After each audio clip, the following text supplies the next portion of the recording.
It gives me a migraine. It drives me freaking insane, dude. Because people are so stubborn and so arrogant that they cannot admit for 1 second that they were wrong.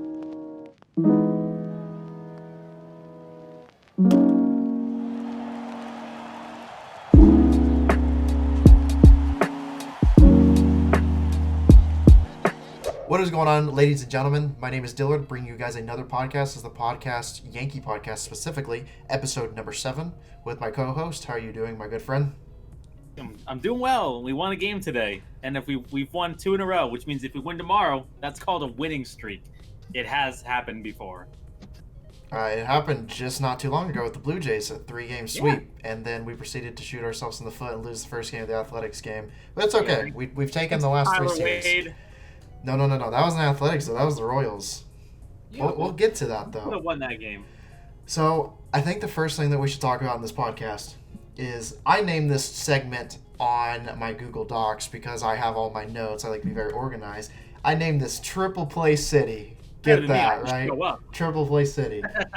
So, I didn't know this until recently, but the Yankees, when they turned their Triple Play against the Athletics to win the game on Father's Day, which was just a perfect Father's Day gift. I'm not Father's Day. Father to the Athletics. Yeah. Gotcha. But right. That was a record-tying 3 triple plays this season for the Yankees. Yeah. This is the thing that I noticed that I really had paid attention to before. Did you know that out of all the 3 triple plays that the Yankees have turned this season, it was all in a matter of 30 days? That's a whole month of 3 triple plays.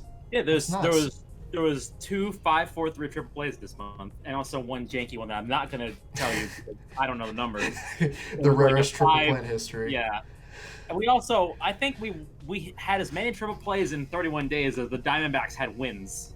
I think that's basically, if you look at the numbers, I'm pretty sure that that's the case. Yeah, the Diamondbacks have been atrocious, especially on the road. They've been bad, very bad. And also, we're in a very strange times here. Just to go off on the rails a little bit. So we've tied the triple play mark. It's June. It's almost July. We're now almost in July. We've also tied the no-hitter record. So I mean, we're breaking records this year. There's offensive ineptitude everywhere. It's basically that. I was gonna ask you. I was like, if you had on your bingo card that by June the Yankees were going to turn 3 triple plays and a no-hitter, you might as well have won the lottery at that point. That's crazy. When was the last time we turned a triple play other than this year? When was the last time? Because it feels like that I can't remember the last triple play. Like, the most recent triple play that I remember seeing was, like, Jeff Francoeur, hitting in for triple play. I want to Google this. The one thing I do know, though, I was going to bring it up, is that the no-hitter that they had is the first no-hitter that they've had in this, not only this decade, but, basically the 21st century. The last no-hitter that they had, which actually was a perfect game as well, was from David Cohn in 99. So last time we've ever had a no-hitter. So, yeah.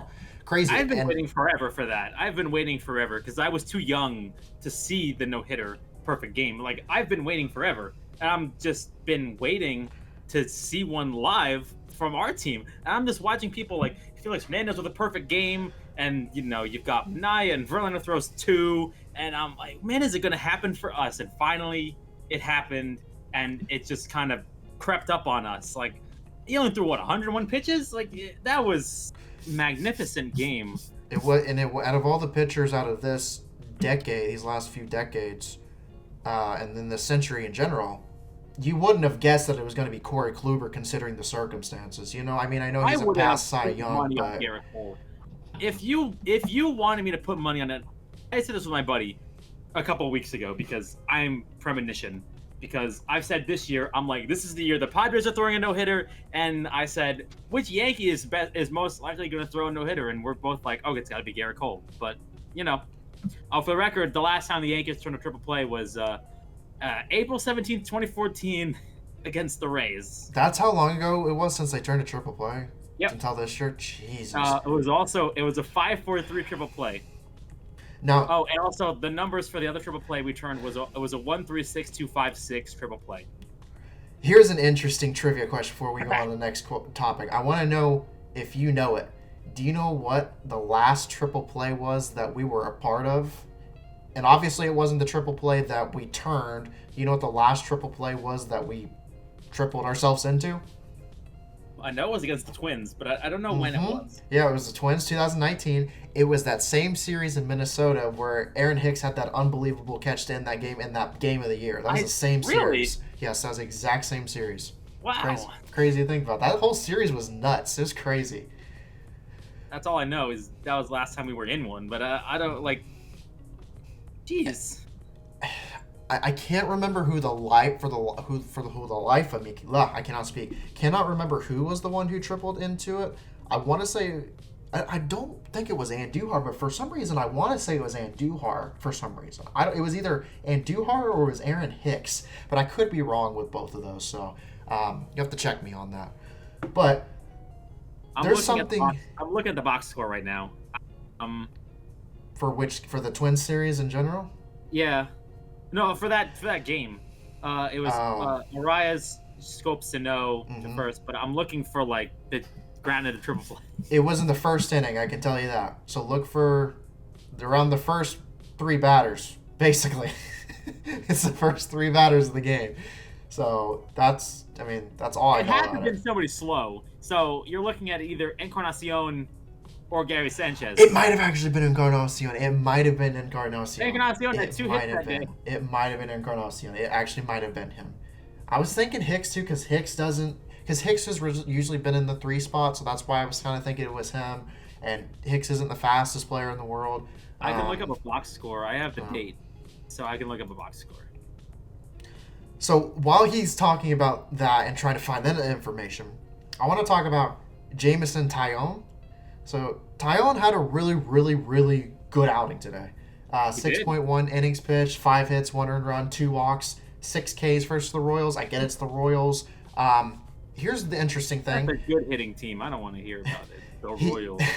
He went from a 5.59 ERA and a 4.54 FIP to a 5.18 ERA and a 4.36 FIP. And it's like, okay, those numbers aren't that great, but honestly, this was the first time that I've seen Taillon actually dominate and look good.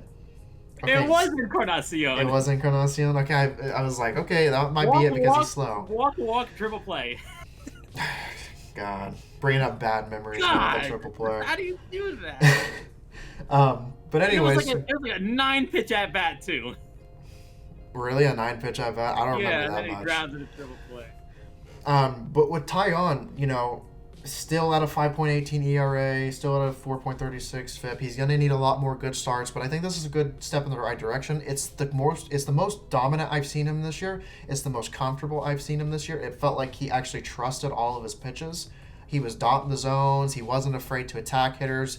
2 walks. He wasn't walking everyone under the sun, so he was commanding very well. Mixed up his pitches very well, and like I said, good command, had a good feel for all his pitches. Overall, very happy, and I'm hoping at the end of the day that Taillon can take this and hopefully build upon this. He's got to have a massive amount of confidence now, and I feel like because Taillon has been talking recently about almost getting to that point, because he said he's like it's frustrating because he's healthy, he feels great, he feels healthy, so it's not him being unhealthy. It has nothing to do with that aspect of his game. It could be just kind of a command issue, and I'm hoping that this performance, he's finally figured it out, and the confidence is going to go through the roof, and it's going to be a great and special start, and he's just going to keep going and going through the motions, and he's basically going to take off from this point. I mean, I'm not going to expect him to turn into a Garrett Cole or something like that, but I mean, if he can at least go down to the 4 ERA range, if he can go to the 3 ERA range, that would be wonderful. But at this rate, I don't know what to expect from him. I'm just hoping that it only goes up from here. So I don't know. It's not going to be hard to improve on a sub-6 ERA. I mean, it's not going to be that difficult. I was worried about this game, though, because of the fact that once he got to 4 2/3 innings, which is something he's never gone past this year, I was like, oh, man, does he know how to pitch after 4 2/3 innings? Like, does he remember what it feels like to pitch after the 5th inning? I was terrified because I'm like, we always pull him with 2 outs in the 4th inning. And all of a sudden, he just, all right, go back out there for 4 2/3. 3-run lead. All right, go back out there for the 5th. Go back out there for the 6th. I'm like, oh my God, here we go. And they even gave him a chance to go out in the 7th, and I was like, okay. And went out in the 7th, got an out, and then just gave up a walk. But I'm like, yeah, his pitch count's high, and get into Nestor Cortez. And then Nestor Cortez almost puts up as many strikeouts as Taillon got the entire game for some reason. I don't know why. Nestor's but been great. He's been Taillon outstanding. nearly got a save today for pitching 3 innings. I said that the Royals were a good hitting team. They're like 10th in the league in average, but I mean, they're like 19th in OPS, and they don't hit for a lot of bases, but they steal a lot of bases. They hit and they run well, but they don't hit for a lot of power, but they put the ball in play and they will leg it out. That would explain why Whit Merrifield leads in stolen bases this year. Yeah, Merrifield and Mondesi. I want Merrifield on this team. I want to trade for Whit Merrifield at the deadline. Sign me up. Give me Whit Merrifield. That is a guy I've wanted for a long time. I actually wanted to mention this. I forgot to mention it when I was talking about all the good aspects of Taillon's performance. But did you notice that Taillon got into at least 3 jams and was able to get out of every single one of those jams without giving a run? Yeah, that made the blood pressure rise a little bit. One was not his fault. One was Clint Frazier forgetting where left field wall was because he hasn't played out there in, I don't know, since the Romans were around probably. And the Royals had no reason scoring on that play either because of that misplay by Frazier too. So again, like you said, that wasn't on Taillon's fault. That wasn't. I don't think that was Taillon's fault. I think that was more just Clint Frazier just not knowing where the left field wall is. And I'm not going to blame Clint Frazier for that. He hasn't been out in left field forever. I mean, we've been playing him in right, and then you stick him in left, a place where he has a history of running into walls. I mean, God forbid he does it again. Don't need that. So this time he, didn't run into the wall, but also didn't catch the ball. So that's kind of a rough time. I mean, honestly, just send him down, call up Trey Ambergy, to do something else. This is not working. Or Hoy as well, Hoy Park, or, there's options out there. There's options. I posted a tweet the other day about Yankees OPSs with runners in scoring position, which was tragically alarming. And then the Yankees proceeded to hit with runners in scoring position. But it's like, the Yankees hit with runners in scoring. So would you tell me that Clint Frazier this year has a good OPS? Would you tell me that Aaron Hicks has a good OPS this year? No. The Yankees OPS with runners in scoring position is worse than both of those guys, which is shocking. I don't understand this. Their OPS with runners in scoring position is 615. I mean, how do you do that? Yikes, that's bad. Hicks and Frazier are both at 627. I mean, that's... Clint Frazier is also at a negative 0.7 F4. This was before Clint Frazier hit the double, so I'm sure his OPS went up to I don't know, maybe 670 at this point, probably, because he has no at bats with scoring position. Oh my God, we stranded so many people this series. So, here's one thing that I want to talk about before I go on my big rant, because I do have a big rant, but I'll save that for closer to the end of the video. I want to talk about this because we didn't get to talk about this on the pod last time, and I want to know what your thoughts and opinions are. I have some facts, so I'll give you the numbers and the information, and you can tell me what you think about it. So, I want to talk about Gleyber Torres. Now, here's the information. I'll tell you all the information, and then you just kind of give me a breakdown of what you think it is, and I'll give my opinions on afterwards. But what I found out from StatCast and would prove why Gleyber has been struggling. So, the first thing that really set my alarms off, that really got me going, was that he's in the bottom 5% for exit velocity. Bottom 5%? More like bottom 2.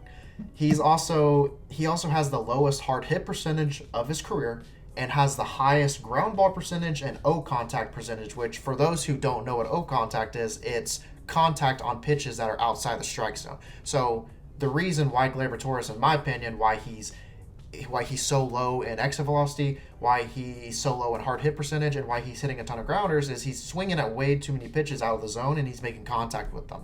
And he's not getting the barrel on the ball. He's not getting a lot of barrels like he used to, like, for example, in 2018, especially 2019, where he was hitting home runs in left and right.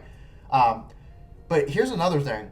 I was talking with someone about Odor, too, and someone was like, oh, well, with Gleyber Torres is fine. We should be blaming Odor. But how I look at it, and I'm like, I'm not saying Odor has been the greatest hitter in the world, but at least with Odor, he's not in the bottom 5% for exit velocity. And at least with Odor, when he barrels up a ball, it's either going to go gone or it's going to turn into a double. It's going to result in a productive result. It's going to, like I said. But like I said, Odor's not in the bottom 5% for exit velocity, and he has the same amount of barrels as Gleyber Torres does in half the amount of pitches. And not only that, but Odor isn't swinging out of the zone as often, and he's not, making contact on pitches that are out of the zone as often. I only brought that up just because somebody wanted to throw in the mix between Odor and Gleyber. Sorry, I can't speak. Even though technically Odor has been better than Gleyber does. I mean, I know Odor's small sample sizes. His sample size is smaller than Gleyber's, but more. I just want to get your thoughts and opinions on Gleyber. What you think the problem is, because I feel like at this point, the O contact is what's pointing to his problems for why he's in the bottom 5% for exit velocity, and he's hitting way too many grounders, and he's not, barreling the ball up as much, which would explain the difference in barrels between Gleyber, a player who's played a lot more than Odor has. I want to say that the reason why I think he's doing so poorly is because he keeps trying this damn leg kick. Like, have you seen Gary change from like the extended leg kick and go to just the foot planted? I mean, he hit that ball today damn near into the bleachers without a leg kick. Like, he was practically standing flat-footed when he hit that thing 421 feet. I think Gleyber's swing has just way too many moving parts. I think he needs to just cut back on all of that stuff and just do what he does best, which is put the ball in play and just swing level. Like, stop trying to hit the ball 3,000 feet every time. You're not Mickey Mantle. Just try to put the bat on the ball and just hit line drives in the outfield. Like, you don't need to do too much. Like, we don't need you to hit a 5-run home run every time you're up at the plate. Just sometimes you just got to get somebody over or just get on base. And it's like he follows the same arc as Gary. Once Gary stopped expanding the zone and then stopped the leg kick and then focused on making contact, then you become a threat. So he just needs to stop swinging at bad pitches. And then I think, like, another thing that the Yankees have been doing a lot this year is they, for some reason, are not swinging early at pitches. They've been sitting back and just letting good pitches go by. I think that those are pitches a couple years ago he used to just destroy, which is like 0-0 count, like 0-1 count. The guy throws you a first pitch strike. You just gotta believe in yourself. Like, you see a pitch down the middle and they're just like, nah, I don't want to swing at that, which is so weird to me. I don't understand why they're not being aggressive on that. So it's a combination of things, in my opinion. Like, not swinging at good pitches, needs to stop with the damn leg kick, just focus on making contact, drive the ball the other way, and then just don't try to do too much. Stop trying to hit a 5-run home run every time you're up at the plate with like 2 people on. It just doesn't make any sense. Like, I'm sorry. I think that his seasons with 30-plus home runs were a lot to do with juice ball.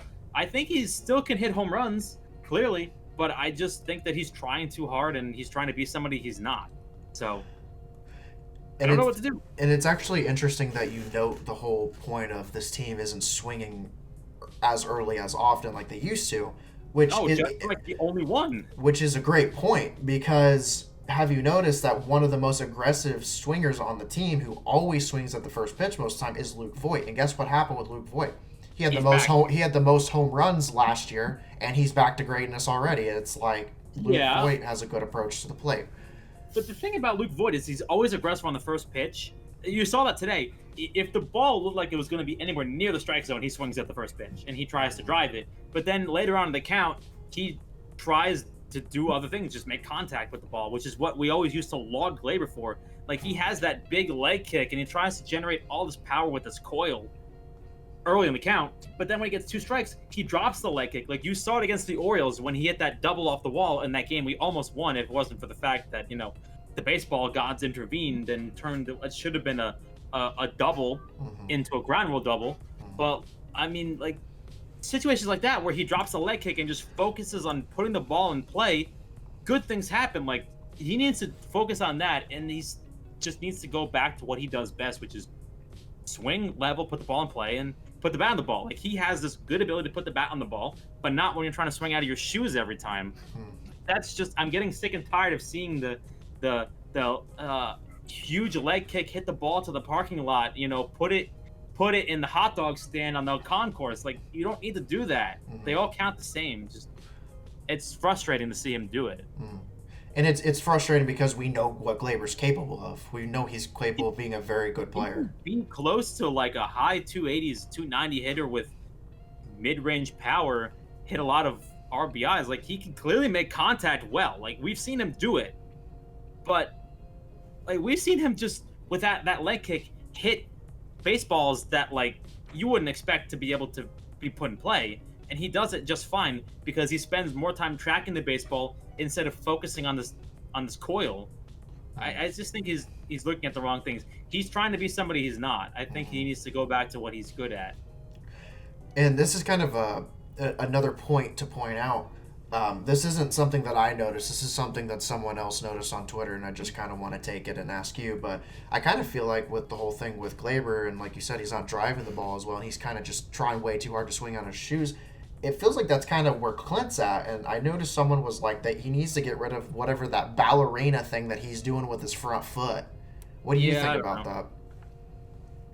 I don't know what Clint Frazier's doing. It seems like every 5 days he has a new batting stance. Like, he needs to just stick with something and stick with it. Like, pick something and stick with it. I remember this year, he came into this year saying that he wanted to get his backside more involved. Like, he was disconnecting or something, and that was leading to, like, a lack of power or something. I have no idea. But I think he needs to just...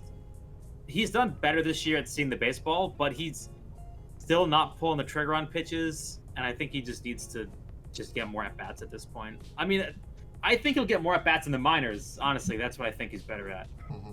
Just send him down, give him more at-bats in the minors, clear his head. I mean, it's not like it's a bad thing, but we can't afford to have him do regular at-bats up here right now. Like, that's just not happening. We have better options that I would like to explore if you would allow it. So, here's something I want to talk about. I talked about it last week. I really want to talk about it now because I kind of exploded on Twitter. You were laughing about it. I was having fun watching you do it, yeah. He was laughing in Discord DMs and also Twitter DMs about how I was just kind of going off on these... the game. I'm like, here we go. I was going off on these Gary Sanchez rants, but here we go. I'm just yelling at clouds. Just let me say all of this, and then you can say whatever you want, because I just need... I need like 4 minutes or so just to get everything off my chest, because I need it to come out of my mouth and not just on, on tweets or on paper or something. It needs to come from my mouth physically so people know it's me physically who's saying it. As you are drinking that water bottle like a champ that you are. And he throws it like Derek Jeter. I was going to say Kobe. So with Gary Sanchez. Kobe. First thing I want to mention is that he's at a 344 OBP. He's at a 503 slugging. Wow, those sound really good. 847 OPS, 130 WRC plus, and a 1.5 F4. Pretty good. All those numbers are above league average among catchers, and by, quite frankly, a significant margin. Not only that, I got more information for you. Among catchers in the American League, with at least 150 plate appearances, which is at least 10 catchers in the league. At least, there's actually might be more. Gary Sanchez ranks second in on-base percentage, third in slugging, first in OPS, first in WRC plus, and fifth in F4. So he's been a very good catcher, one of the best offensive catchers in the league, if not the best offensive catcher in the league. If you are a big fan of OPS and WRC plus, which WRC plus alone is probably the best offensive indicator that there is. Not only that, I'm not done yet. Gary Sanchez posted a 776 OPS and a 117 WRC plus in the month of May, which is still really solid. That's still above league average. We know we can definitely get better numbers from him than that. So that's when he explodes, and he has right now. And keep in mind, he just hit a 3-run homer. So these numbers aren't updated. These numbers are actually higher than what I have listed. It's just Fangraphs hasn't updated them yet for the month of June. But before he hit that 3-run homer and had the good day that he had the last game against the Royals, he had a 1.081 OPS and a 184 WRC plus in the month of June. He's been on fire. He's been pretty much, if not the best offensive catcher in the league in the month of June, if not in the last 2 months. This is almost 2 full months of baseball. Like I said, since May, Gary Sanchez has posted a 925 OPS and a 148 WRC plus. That is almost, we are at June 25th now. That is almost 2 full months of solid production, not even just solid production, really, really good elite level numbers that Gary Sanchez is posting. He's not even done yet. We haven't even seen the scary part of him yet, which is crazy because it feels like we're back to seeing 2016 to 2017 Gary Sanchez form, which I absolutely love. But the thing that drives me bonkers, and I said it over and over and over again until I was blue in the face, there are people that just can't accept that they are wrong. These same people who wanted to criticize people like me and Gary Sanchez resurgence bandwagon and all these other people, and you too, because you're a firm Gary believer too. You've always been a big believer. I'm a quiet person. I only say it on here. All of these people, I heard it from so many people, especially in the 2020 season, who were like, you're dumb, you're an idiot, you're stupid because you shouldn't believe in Gary Sanchez. We need to trade him. Even though he had like no value in 2020 because he was that bad anyway. It's not like 2020 mattered anyways because it was such a small sample size. Because if you've noticed that Gary Sanchez is at his best when he's getting as many plate appearances as possible. And guess what? He's staying healthy. He's getting more plate appearances. He's driving the ball. He got rid of that kick, that stupid leg kick thing that we were talking about with what Gleyber's doing and stuff. Yeah, great. He's gotten rid of all of it. He's going back to 2016, 2017 form. He looks great. And people cannot admit, even though it's been 2 freaking months of baseball, I'd get it. I'd get it if it was 1 week, 2 weeks, maybe in a month. But we've almost seen 2 full freaking months of Gary Sanchez. Elite level numbers for a catcher. Very good offensive numbers for a dang catcher. And people still will not give him credit. It drives me bonkers. It puts me in this state of mind where I'm just like, it gives me a migraine. It drives me freaking insane, dude. Because people are so stubborn and so arrogant that they cannot admit for 1 second that they were wrong. To give Gary credit, because technically outside of Judge and Stanton, he's been close up there with Stanton, to give Gary some credit. He's been like the second best hitter, if not the third best hitter on the team. And if not the best offensive catcher in the league since May, if not at least June. And like you said, it's just, oh my God, people don't give him credit. People are like, oh, you're an idiot. You're this, you're that. Give me every insult in the book. And it's just hilarious now because it feels like I've gotten the last laugh, and the people like you and Gary Sanchez resurgent bandwagon and all the people, you know who you are. Everyone who defended Gary Sanchez, all of you know who you are. I don't have to call you out. You know who you are. All of you people are legends because now everybody who wanted to trade him, all the people who said he sucks, all the people who had the audacity to say years ago that Romine was better, all the people that had the audacity to say Higashioka was better, even though it was a small sample size, all of them are dead quiet. Silence, crickets, nothing. I'm done. Take it away. So now you're at an interesting crossroads. I mean, I personally think that this is really good. I mean, I think that there's two areas. There's like 140 Gary Sanchez, and then there's like this, which is like the peak. 8 home runs in 23 games. I mean, this is like, I think his normal play is somewhere in the middle, although probably trending a little bit on this side. I would love to think that. I mean, he's like one of my favorite players. I've loved him ever since 2016. Ever since then, he came up. I've believed in him since then, and I think that he's certainly capable of doing this, where all of a sudden he just gets hot and doesn't look like he understands that hitting home runs is not an option. This is exactly what he's capable of doing. I mean, this is why he drew the comparisons to Ryan Howard and all those other people. Mm-hmm. Now you come to an interesting crossroads, though. I mean, there's the camp that says now is the time to trade him with value, and then I think that the way they handle it this year and the way he finishes the year will tell you everything you need to know. I feel like if they keep him around till the end of this year, they'll sign him, and if not, then they will try to see if somebody wants him. I think if it goes a little further, then maybe some teams will become interested in him, but I personally want to keep the guy. I mean, I don't know. I really like watching him play. He's one of my favorite players forever. So much fun to watch him play. You don't have to tell me twice. Did you hear the thing he said in his post-game interview the other night? He said, and he didn't say it, he said it to his translator who said it, but it's the same thing. He said, I really like listening to the Yankee fans cheer for me. And then he said, I really wish they would have cheered for me when I was struggling, but that's okay. And I was like, man, I feel so bad for the guy, man. He feels it. Like, he feels the frustration, but he just wishes that people were there to support him. And it's like the vocal minority that appreciates him gets drowned out by the majority, which is just what happens. So I'm glad he's doing well. I'm glad he's getting the cheers and that people believe in him again. I hope he keeps this up. Obviously, when he's as hot as he is, despite the fact that people are going to change the way they pitch to him now, it's going to happen. So I think his on base, he's going to get walked a lot. I think people are going to stop challenging him. He might get 1 or 2 pitches at bat to hit, and that's it. Maybe only get 1. He may get none. He's just got to sit back, and he's just going to kind of have to wait for his pitch, and he's been doing that very well. He's been very patient at the plate. I love watching him just fit on pitches that start in the middle of the plate and end up away. I love seeing it. Unfortunately, sometimes he takes a strike down the middle now because of that, but he's been doing enough damage with the other pitches. It's been fun to watch. Like, he's been so clutch.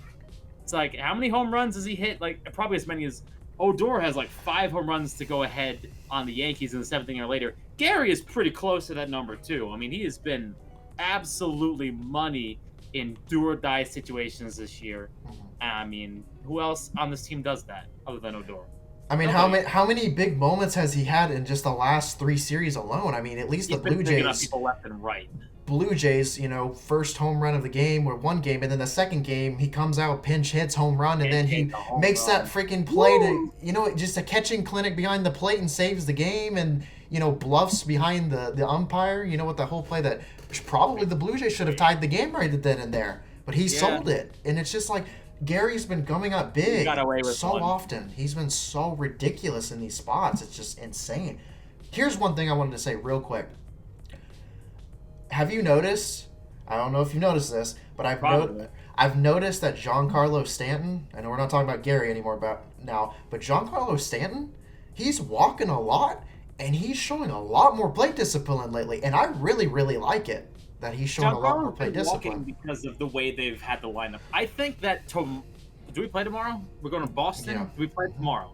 Well, technically today when the podcast upload. Well, actually technically today too, because it is 2-3 in the morning. I would really like to see them change the lineup today and put Giancarlo too, because with the day Judge just had today, they cannot keep walking Giancarlo if they put him too. They can't do it. You cannot walk Giancarlo to get the Judge, and then if you walk Judge, you get the Sanchez, and if you walk Sanchez, then hopefully Gio. Or you've walked to run it. You can't do that. Well, that's if Gio plays. Because Giancarlo's been getting walked because Torres has been a non-factor. And, Gio's been kind of cold. I mean, he did have that home run the other night to win the game. But other than that, he's been kind of meddling a little bit with just uncertainty recently. So I can understand them walking Giancarlo because they're like, well, he can either get a hit or we'll just walk him to get to the next guy. That's a fair trade-off. You've got a guy that, since 2017 has led the majors in home runs, I'm pretty sure, something like that. Probably not. But probably Pete Alonso, maybe. But I mean, you take that trade every day. Giancarlo can hit a 2-run home run, or we'll just walk him. You take that trade for a guy who's hitting the last 20 games 080. You take that trade off 100%. That's why he's been walking so much, because they just don't want to deal with it. They'll throw him close pitches. If he hangs himself, he hangs himself. You try. So yeah, that's why I think he's been walking so much, and that's why I think they got to put him in the 2-hole again. Because if he's hitting the way he is right now, you put him behind LeMahieu. LeMahieu's going to get a pitch to hit. That means Giancarlo can't get walked. If Judge is producing, that means you got a very dangerous. Then after that, if you walk Sanchez, you got to pitch to Luke Voigt. And then if you just find a way to pitch around Luke Voigt, then you got to pitch to Urshela or Odor, who has finally crossed over into the 200s very quietly today with a 3-hit game. Been very impressive. So here's the last thing that I kind of want to talk about, just really briefly to end the podcast. Obviously, the Yankees are 7-2 in their last 9 games, and the crazy thing is that those 2 losses were not blowouts or anything. Those were just winnable games that, unfortunately, the Yankees weren't able to capitalize on. It is what it is. It happens. At least the Yankees have won 3 straight series in a row. That's baseball, what matters. Susan. But yeah, we take on the Red Sox, who are 2-4 in their last 6 games, including they're coming off a brutal walk-off loss, which was on a lost wild a pitch. heartbreaker today. Woo! It was 0-0 until the 9th inning, and the Rays walked it off from a wild the pitch. Rays through like 7 some odd innings, and then lose on a walk-off wild pitch. God, if that was Gary in there, I mean, Gary would be crucified. Let's be real here. If Gary gave up a wild pitch like that, oh my God, Twitter would be like, oh my God, this guy's a bum. He's lazy, and oh, I can't believe this guy. And oh, gotta get Higashioka in there tomorrow and send him to the sun. Like they would never let it down.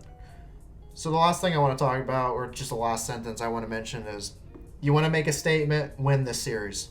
If you really want to make a statement and blow out their doors and kick them while they're down, I mean, I'm not asking. I mean, if they do it, I'm not going to complain about it. I'm at least asking they take 2 out of 3 from the Red Sox. I think that would be a big enough a statement as it is. Eovaldi? Yeah. No, I think it's Perez. Isn't it Perez? It should be Perez, right? I'm looking at ESPN. That's Martin Perez. Yeah, Perez. Yeah.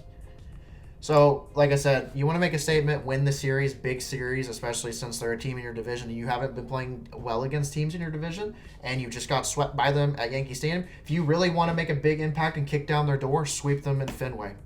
Go ahead and sweep them. That would be crazy for them to do that. Just win 2 out of 3. You don't got to sweep them. Just, first off, baby steps. First, win a game against them, and then we'll go for the 2 out of 3. And then if we win 2 out of 3, then you go for the sweep. But like, I'll take 2 out of 3. I'll take 2 out of 3 of any series. I don't care. 2 out of 3 winning. 2 out of 3 baseball means that that's pretty good. If I mean, that's what I'm. 6 your games. That's tops. Yeah, that's what I'm saying. I mean, I would be very happy with a 2-game series and winning the series 2 out of 3. But can you imagine if the Yankees end up sweeping them? How big would that be if they end up sweeping the Red Sox at Fenway? That'd be huge. I would appreciate that a lot, especially with us having to chase them in the standings now. All right, so the series it's going to be Herman Perez, and then Cole is up against Eduardo Rodriguez, who is sporting an ERA about 3 times as high as Garrett Cole's. So that means we're going to probably, get no hit for 6 innings that day. And then the final one is probably like Eovaldi versus Montgomery? Mm-hmm. Where am I going here? Not in the right direction. I missed a game. Cole Rodriguez is on the 27th. I missed a day.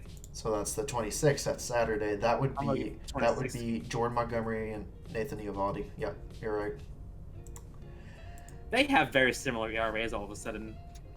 We're living in this timeline where Jordan Montgomery is coming back from Tommy John and is as good as Nathan Eovaldi. I mean, I take that. Montgomery is a 4.03 ERA. Eovaldi has a 3.90 ERA. Both of them equivalent strikeouts. I mean, that's good. Sign me up. All right. Well, I think that's about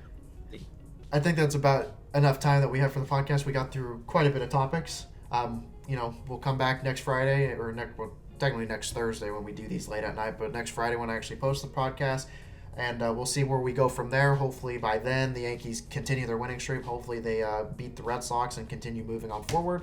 But is there anything? I'd love to see Ohtani hit like 15 home runs against the Rays this next series. Can he do that? Can he just hit like 30 home runs against the Rays? Like, please. I mean, at this rate, I wouldn't put it past him, to be honest with you. He's been insane. Oh my God. I mean, you do know that Ohtani, whenever he hit his no-hitter in 2019, you do remember that was against the Rays, right? Interestingly enough, it was against the Rays.